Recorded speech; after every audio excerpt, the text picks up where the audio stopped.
بسم اللہ الرحمن الرحیم.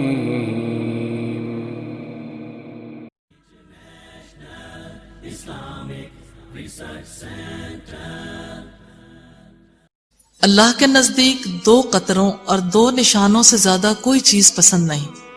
ایک قطرہ آنسوؤں کا جو اللہ کے ڈر سے بہا، اور ایک قطرہ خون کا جو اللہ کے راستے میں بہا، اور 2 نشان، ایک وہ نشان جو اللہ کے راستے میں جہاد کرتے ہوئے لگا، اور وہ نشان جو اللہ کے فرائض میں سے کسی فرض کو ادا کرتے ہوئے لگا. قرآن پاک میں آتا ہے مومنوں کے خوف کے بارے میں، وَيَخِرُّونَ لِلْأَذْقَانِ يَبْكُونَ وَيَزِيدُهُمْ خُشُوعًا.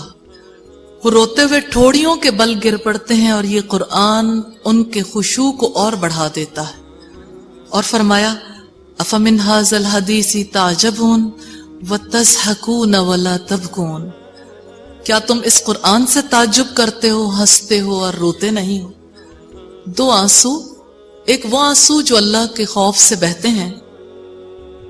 پہلی بات ہے اللہ کے خوف کی. اللہ کا خوف اللہ کی عظمت کے احساس کی وجہ سے پیدا ہوتا ہے. اس خوف سے جو آنسو بہائے اس آنکھ کو آگ نہیں چھوتی. اللہ کے خوف کی وجہ سے جو آنکھ آنسو بہائے اس کو اللہ کے سائے میں پناہ ملے گی جس دن اللہ کے سائے کے سوا کوئی سایہ نہیں ہوگا. اللہ نے ان انبیاء کی تعریف فرمائی ہے جن پر اللہ تعالیٰ نے انعام فرمایا کہ جب وہ اللہ کی آیات کو سنتے ہیں تو سجدے میں روتے ہوئے گر پڑتے ہیں، جیسا کہ سورہ مریم میں فرمایا وَإِذَا تُتْلَى عَلَيْهِمْ آيَاتُ الرَّحْمَنِ خَرُّوا سُجَّدًا وَبُكِيًّا. ان کا حال یہ تھا کہ جب رحمان کی آیات ان کو سنائی جاتی تھی تو روتے ہوئے سجدے میں گر جاتے تھے.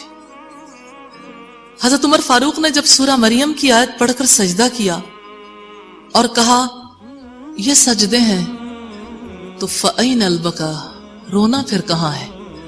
ہمارے سجدے کیسے ہیں جو آنسوؤں سے خالی. اللہ عز و جل کی مدح اور اس کے لیے آہوزاری حضرت عمر کہتے ہیں ان لوگوں نے کی جو علم والے تھے. جتنا علم انسان کے اندر آتا ہے اتنا ہی عاجزی، اتنا ہی اللہ کی خشیت آتی ہے. ترمذی کی روایت ہے نبی صلی اللہ علیہ وسلم نے فرمایا وہ شخص دوزخ میں داخل نہیں ہوگا جو اللہ کے خوف سے رویا یہاں تک کہ دودھ پستان میں واپس چلا جائے.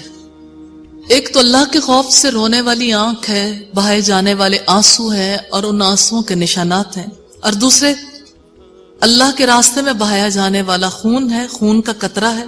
اللہ کو اپنے راستے میں بہائے ہوئے خون کے قطرے سے زیادہ کوئی چیز محبوب نہیں. یہ خون کا قطرہ کس طرح سے بہتا ہے؟ کبھی اپنے نفس کا دفاع کرتے ہوئے، کبھی اپنے مال کا دفاع کرتے ہوئے، کبھی دین کا دفاع کرتے ہوئے. اور یہاں پہ اگلی جو بات کی گئی کہ اللہ کو اثر فی سبیل اللہ سے زیادہ کوئی چیز محبوب نہیں، تو اس کا مطلب کیا ہے؟ وہ شخص جس کے قدم اللہ کے فرائض ادا کرنے کی کوشش میں غبار آلود ہوئے یا جہاد میں زخمی ہوئے. علم کے لیے کی جانے والی کوششیں، قلم کی کوششیں، قلم کے بھی نشانات ہوتے ہیں نا، راستہ چل کے جاؤ قدموں کے نشانات ہیں. فرائض ادا کرنے کے لیے گھر سے نکلو ان قدموں کے نشانات ہیں. نبی صلی اللہ علیہ وسلم نے فرمایا، یہ بخاری کی روایت ہے کہ جس کے قدم اللہ کی راہ میں غبار آلود ہوئے اس پر اللہ نے دوزخ کی آگ کو حرام کر دیا. اللہ کی راہ میں قدم کیسے غبار آلود ہوتے ہیں؟ جب انسان اللہ کے لیے بلانے کے لیے نکلتا ہے. اور فی سبیل اللہ سے مراد یہاں ہر وہ کوشش ہے جو اللہ کی راہ میں کی جاتی ہو، جس کے قدم اللہ کی راہ میں غبار آلود ہوں، جو اللہ کی راہ میں بلانے کے لیے نکلے، جتنا فاصلہ طے کرے اتنا ہی دوزخ سے دوری. اللہ کے نزدیک 2 قطروں اور 2 نشانوں سے زیادہ کوئی چیز پسند نہیں. ایک قطرہ آنسوؤں کا جو اللہ کے ڈر سے بہا، اور ایک قطرہ خون کا جو اللہ کے راستے میں بہا، اور 2 نشان، ایک وہ نشان جو اللہ کے راستے میں جہاد کرتے ہوئے لگا، اور وہ نشان جو اللہ کے فرائض میں سے کسی فرض کو ادا کرتے ہوئے لگا.